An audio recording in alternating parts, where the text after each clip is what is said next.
SAFF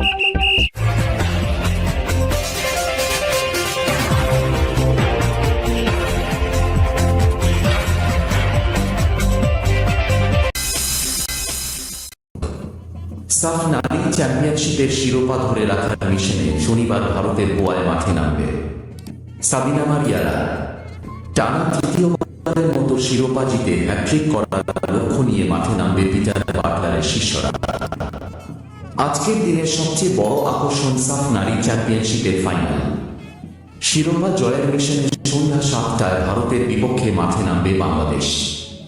football ভক্তদের নজর থাকবে টিভির পর্দায়।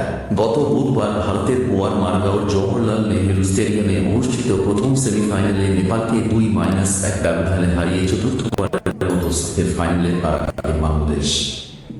একই মাঠে দিনের দ্বিতীয় সেমিফাইনালে ভুটানকে 1-0 গোলে হারিয়ে ফাইনালের টিকিট নিশ্চিত করে আয়োজক দেশ ভারত।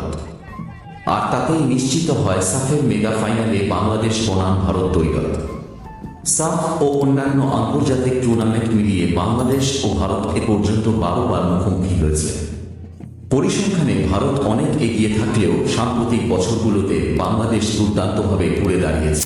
মোট ম্যাচ 12টি, ভারতের জয় 9টি, বাংলাদেশের জয় 2টি, ড্র 1টি। উল্লেখ্য, 2016 সালে শিলিগুড়িতে ভারতের মাটিতে প্রথম ড্রয়ের স্বাদ পেয়েছিল বাংলাদেশ। এরপর 2022 এবং 2024 সালের সাফ নারী চ্যাম্পিয়নশিপে ভারতকে যথাক্রমে 3-0 এবং 3-1 গোলে হারিয়ে নিজেদের আধিপত্যের প্রমাণ দিয়েছে লাল সবুজের প্রতিনিধিরা। তবে এবারের ফাইনালে ভারতের মাটিতে ভারতকে হারানো বাংলাদেশের জন্য বড় চ্যালেঞ্জ হবে। প্রতিশোধের সুযোগ নাকি আধিপত্যের লড়াই। 2016 এবং 2019 সালের সাথে ভারতের কাছে হেরে স্বপ্ন ভঙ্গ হয়েছিল বাংলাদেশের। তবে সাম্প্রতিক জয়গুলো বাংলাদেশের ফুটবলারদের আত্মবিশ্বাস অনেক বাড়িয়ে দিয়েছে।